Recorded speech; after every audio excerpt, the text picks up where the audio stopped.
Story time!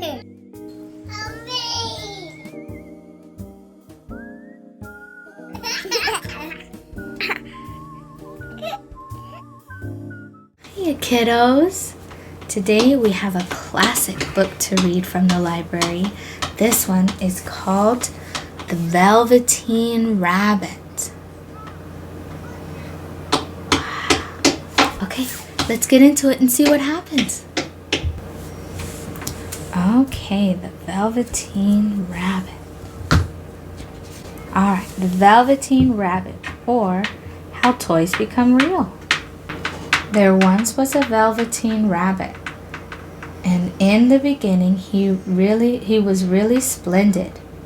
He was fat and bunchy, as a rabbit should be. His coat was spotted brown and white. He had real thread whiskers, and his ears were lined with pink satin.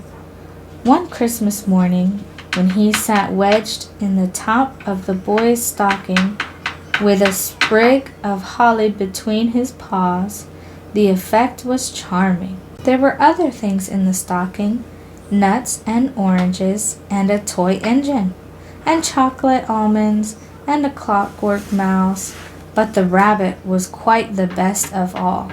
For at least 2 hours the boy loved him, and then aunts and uncles came to dinner, and there was great rustling of tissue paper and unwrapping of parcels. And in the excitement of looking at all the new presents, the Velveteen Rabbit was forgotten. For a long time he lived in the toy cupboard or on the nursery floor, and no one thought very much about him. He was naturally shy, and being only made of velveteen, some of the more expensive toys quite snubbed him. The mechanical toys were very superior and looked down upon everyone else. They were full of modern ideas and pretended they were real. The model boat, who had lived through 2 seasons and lost most of his paint, caught the tone from them and never missed an opportunity of referring to his rigging in technical terms. The rabbit could not claim to be a model of anything, for he didn't know that real rabbits existed.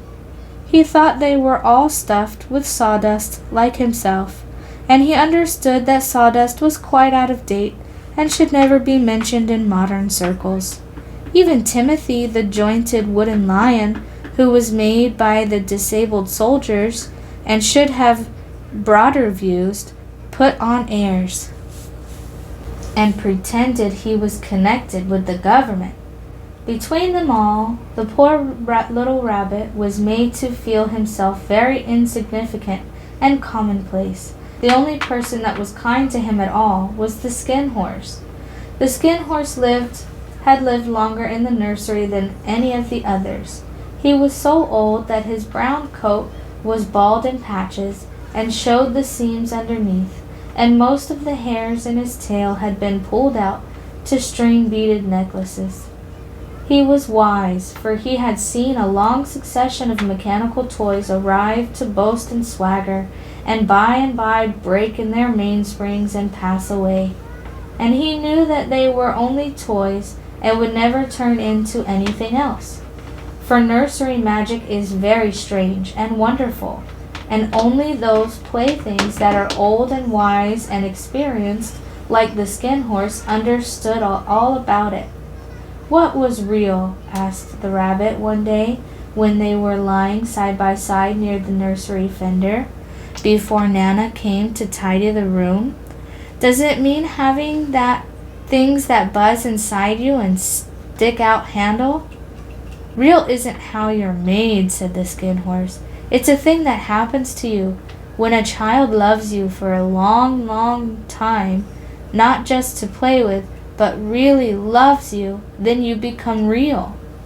Does it hurt? Asked the rabbit. Sometimes, said the Skin Horse, for he was always truthful. When you are real, you don't mind being hurt.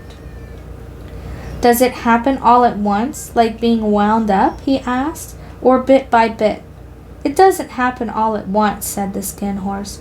You become It takes a long time. That is why it doesn't often happen to people who break easily, or have sharp edges, or who have to be carefully kept.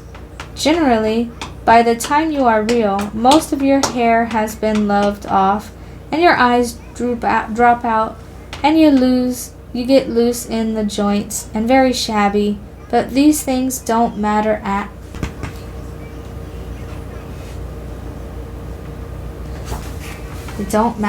all. Because once you are real, you can't be ugly, except to people who don't understand. I suppose you are real, said the rabbit, and then he wished he had not said it, for he thought the Skin Horse might be sensitive. But the Skin Horse only smiled. The boy's uncle made me real, he said. That was a great many years ago. But once you're real, you can't become unreal again. It lasts for always. The rabbit sighed. He thought it would be a long time before this magic called real happened to him. He longed to become real, to know what it felt like, and yet the idea of growing shabby and losing his eyes and whiskers was rather sad. He wished that he could become it without those uncomfortable things happening to him. There was a person called Nana who ruled the nursery. Sometimes she took notice of the playthings lying about, and sometimes, for no reason whatsoever, she went swooping about like a great wind and hustled them all away in cupboards. She called this tidying up, and the playthings all hated it, especially the 10 ones. The rabbit didn't mind so much, for wherever he was thrown, he came down soft. One evening, the boy was going to bed. He couldn't find the china dog that always slept with him. Nana was in a hurry, and it was too much trouble to hunt for the china dog at bedtime. So she simply looked about her, and seeing that the toy cupboard door stood open, she made a swoop. Here, she said, take your old bunny. He'll do to sleep with you. Oh, she dragged the rabbit out by one ear and put him into the boy's arms. That night, and for many nights after, the Velveteen Rabbit slept in the boy's bed. At first he found it rather uncomfortable, for the boy hugged him very tight, and sometimes he rolled over on him, and sometimes he pushed him so far under the pillow that the rabbit could scarcely breathe, and he missed, too, those long moonlight hours in the nursery when all the house was silent and his talks with Skin Horse. But very soon he grew to like it, for the boy used to talk to him and made nice tunnels for him under the bedclothes that he said they were like burrows, like the real rabbits lived in. And they had splendid games together in whispers when Nana had gone away to her supper and left the nightlight burning on the mantelpiece. And when the boy dropped off to sleep, the rabbit would snuggle down close under his little warm chin and dream with the boy's hands clapped close round him all night long. And so time went on. The little rabbit was very happy, so happy that he never noticed how his beautiful velveteen fur was getting shabbier and shabbier, and his tail becoming unsewn, and all the pink rubbed off his nose where the boy had kissed him. Spring came along, and they had long days in the garden, for wherever the boy went, the rabbit went too. He had rides in the wheelbarrows and picnics on the grass, and lovely fairy huts built for him under the raspberry canes behind the flower border. And once, when the boy was called away suddenly to go out to tea, the rabbit was left out on the lawn until after dusk, and Nana had to come out and look for him with a candle because the boy could not go to sleep unless he was there. He was wet through the dew and quite earthy from diving in burrows the boy had made for him in the flower bed. Nana grumbled as soon as she rubbed him off with the corner of her apron. "You must have your old bunny," she said. "Fancy all that fuss for a toy." The boy sat up in bed and stretched out his hands. "Give me my bunny," he said. You mustn't say that. He isn't a toy, he's real." When the little rabbit heard that, he was happy, for he knew that what the Skin Horse had said was true at last. The nursery magic had happened to him, and he was no longer a toy. He was real. The boy had said it. That night, he was almost too happy to sleep, and so much love stirred in his little sawdust heart that it almost burst, and into his boot-button eyes that had long ago lost their polish, there came a look of wisdom. What's a polish? Polish makes things look shiny. There came a look of wisdom and beauty, so that even Nana noticed it next morning when she picked him up and said, "I declare if that old bunny hasn't got quite a knowing expression." What a wonderful summer! Near the house where they lived there was a wood, and in the long June evenings the boy liked to go there after tea and play.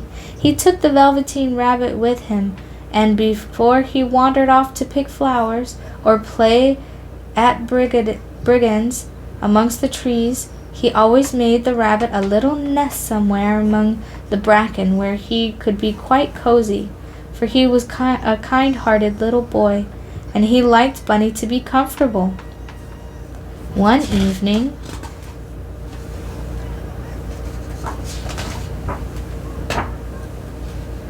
while the rabbit was lying there all alone watching the ants that ran to and fro between his velvet paws in the grass, he saw two strange beings creep out of the tall bracken near him. They were rabbits like himself, but quite furry and brand new. They must have been very well made, for their seams didn't show at all, and they changed shape in a queer way when they moved.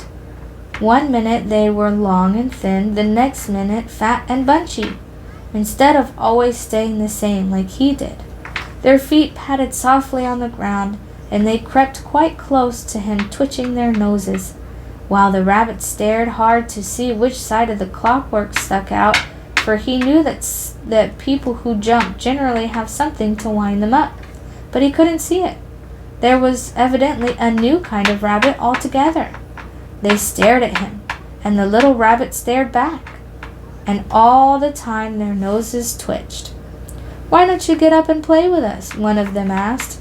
"I don't feel like it," said the rabbit, for he did not want to explain that he had no clockwork. "Ho," said the furry rabbit, "it's as easy as anything," and he gave a big hop sideways and stood on his hind legs. "I don't believe you can," he said. "I can," said the little rabbit. "I can jump higher than anything." He meant when the boy threw him, but of course he didn't want to say so.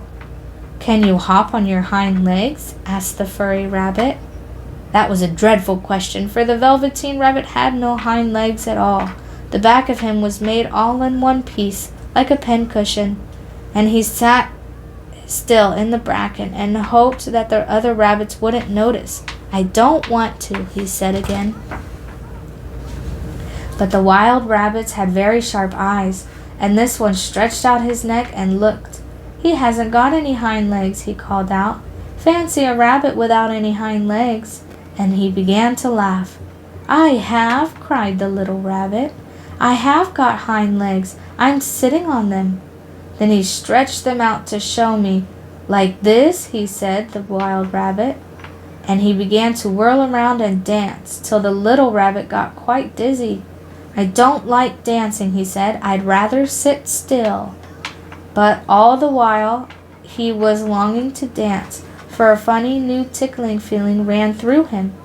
He felt he would give anything in the world to be able to jump like those rabbits did. The strange rabbit stopped dancing and came quite close. He came so close this time that his long whiskers brushed the Velveteen Rabbit's ear, and he wrinkled his nose suddenly and flattened his ears and jumped backwards. "He doesn't smell right," he exclaimed. "He isn't a rabbit at all. He isn't real." "I am real," said the little rabbit. "I am real. The boy said so, and he nearly began to cry. Oh, poor bunny. Just then there was a sound of footsteps, and the boy ran past near to them, and with the stamp of his feet and a flash of white tails, the two strange rabbits disappeared. "Come back and play with me," called the little rabbit. "Oh, do come back. I know I'm real." But there was no answer. Only the little ants ran to and fro, and the bracken swayed gently where the two strangers had passed. The Velveteen Rabbit was all alone. "Oh dear," he thought. "Why did they run away like that? Why couldn't they stop and talk to me?" For a long time he lay very still, watching the bracken and hoping they would come back. But they never returned, and presently the sun sank lower and a little lower. And presently the sun sank lower, and the little white moths fluttered about, and the boy came and carried him home. Weeks passed, and the little rabbit grew very old and shabby, but the boy loved him just as much. He loved him so hard that he loved all his whiskers off, and the pink lining in his ears turned gray, and his brown spots faded. He even began to lose his shape, and he scarcely looked like a rabbit anymore, except to the boy. To him he was always beautiful, and that was all that the little rabbit cared about. He didn't mind how he looked to other people, because the nursery magic had made him real. And when you are real, shabbiness doesn't matter. And then, one day, the boy was ill. His face grew very flushed, and he talked in his sleep, and his little body was so hot that it burned the rabbit when he held him close. Strange people came and went in the nursery, and a light burned all night, and through it all the little Velveteen Rabbit lay there, hidden from sight under the bedclothes, and he never stirred, for he was afraid that if they found him, someone might take him away, and the boy needed him. It was a long, weary time, for the boy was too ill to play, and the little rabbit found it rather dull with nothing to do all day long. But he snuggled down patiently and looked forward to the time when the boy should be well again, and they would go out in the garden amongst the flowers and the butterflies and play splendid games in the raspberry thicket like they used to. All sorts of delightful things he had planned, and while the boy lay half asleep, he crept up close to the pillow and whispered them in his ear. And presently the fever turned, and the boy got better. He was able to sit up in the bed. He looked at picture books while the little rabbit cuddled close at his side. And one day they let him get up and get dressed. It was a bright and sunny morning, and the window stood wide open. They had carried the boy out onto the balcony, wrapped in a shawl, and the little rabbit lay tangled up among the bedclothes, thinking the boy was going to the seaside tomorrow. Everything was arranged, and now it only remained to carry out the doctor's orders. They talked about it all while the little rabbit lay under the bedclothes with just his head peeping out, and listened. The room was to be disinfected, and all the books and toys that the boy had played with in the bed must be burnt. "Hooray," thought the little rabbit, "tomorrow we all shall go to the seaside." For the boy had often talked of the seaside, and he wanted very much to see the big waves coming in, and the tiny crabs, and the sand castles. Just then Nana caught sight of him. "How about this old bunny?" she asked. "That," the doctor said. "Why, that's a mass of scarlet fever germs. Burn it at once." "What nonsense! Get him a new one. He mustn't have that any more." And so the little rabbit was put in a sack with the old picture books and a lot of other rubbish, and carried out to the end of the garden behind the fowl house. That was a fine place to make a bonfire. Only the gardener was too busy just then to attend it. He had the potatoes to dig and the green peas to gather, but next morning he promised to come quite early and burn the whole lot. That night the boy slept in a different bedroom, and he had a new bunny to sleep with him. It was splendid. It was a splendid bunny, all white plush with real glass eyes, but the boy was too excited to care very much about it, for tomorrow he was going to the seaside, and that in of itself was such a wonderful thing that he couldn't think of anything else. And while the boy slept, dreaming of the seaside, the little rabbit lay among the old picture books in the corner behind the fowl house, and he felt very lonely. The sack had been left untied, and so by wriggling a bit he was able to get his head through the opening and look out. He was shivering a little, for he had always been used to sleeping in a proper bed, and by this time his coat had worn so thin and threadbare from hugging that it was no longer any protection to him. Nearby he could see a thicket of raspberry canes growing tall and close like a tropical jungle.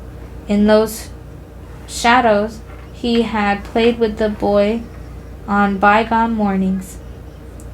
He thought of those long sunlit hours in the garden, how happy they were, and a great sadness came over him.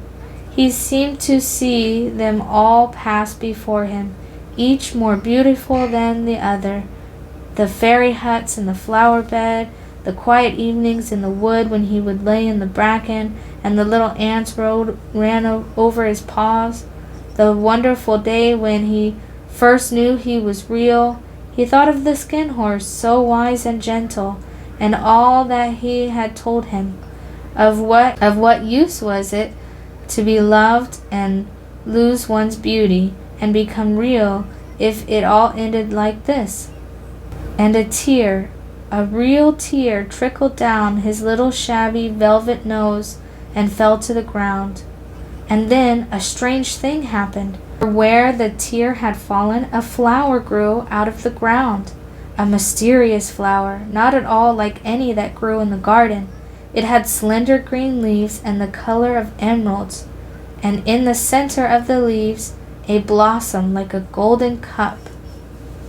It was so beautiful that the little rabbit forgot to cry and just lay there watching it. And presently the bloom opened, and out of it there stepped a fairy. She was quite the loveliest fairy in the whole world. Her dress was of pearl and dewdrops, and there were flowers round her neck and in her hair, and her face was like the most perfect flower of all. And she came close to the little rabbit and gathered him up in her arms, and she kissed him on his velveteen nose that was all damp from crying. "Little rabbit," she said, "don't you know who I am?" The rabbit looked up at her, and it seemed to him that he had seen her face before, but he couldn't think of where. "I am the nursery magic fairy," she said. "I take care of all playthings that children have loved. When they are old and worn out and the children don't need them anymore, take them away with me and turn them into real." "I wasn't real before?" asked the little rabbit. "You were real to the boy," the fairy said, "because he loved you. Now you should be real to everyone." And she held the little rabbit close in her arms and flew with him into the wood. It was light now, for the moon had risen, and all the forest was beautiful, and the fronds of the bracken shone like frosted silver. In the open glade between the tree trunks, the wild rabbits danced with their shadows on velvet grass. But when they saw the fairy, they all stopped dancing and stood round in the ring to stare at her. "I've brought you a new playfellow," said the fairy. "You must be very kind to him and teach him all that he needs to know in Rabbit Land, for he is going to live with you forever and ever." Then she kissed the little rabbit again and put him down on the ground. "Run and play, little rabbit," she said. But the little rabbit sat quite still for a moment and never moved. For when he saw all the wild rabbits dancing around him, he suddenly remembered about his hind legs, and he didn't want them to see that he was made of all one piece. He did not know that when the fairy kissed him the last time, she had changed him altogether, and he might have sat there a long time, too shy to move, if just then something hadn't tickled his nose, and before he thought what he was doing, he lifted his hind toe to scratch it, and he found that he actually had hind legs. Instead of dingy velveteen, he had brown fur, soft and shiny. His ears twitched by themselves. His whiskers were so long that they brushed the grass. He gave one leap, and the joy of using those hind legs was so great that he went springing about the turf on them, jumping sideways and whirling round as the others did, and he grew so excited that when then at last he did stop to look for the fairy, she had gone. And there he is, a real rabbit. He was a real rabbit at last, at home with the other rabbits. Autumn passed, and winter, and in the spring, when the days grew warm and sunny, the boy went out to play in the woods behind the house. And when he was playing, 2 rabbits crept out from the bracken and peeped at him. One of them was brown all over, but the other had strange markings under his fur, as if though long ago he had been spotted, and the spots still showed through. And about his little soft nose and his round black eyes there was something familiar, so that the boy thought to himself, "Why, he looks just like my old bunny that was lost when I had scarlet fever." But he never knew that it really was his own bunny. Came back and looked at the child who had first helped him to be real. The end. Wow, what a sweet book about a little rabbit who was loved so much that he became a real rabbit, just like magic. Oh, I definitely have had a stuffy that I love very much. Maybe that stuffy turned real. Who knows? Do you have a stuffy that you love very much? Yeah? Okay, well, give them a big hug and squeeze, and take good care of your animals. Okay, thanks for coming. See you next time.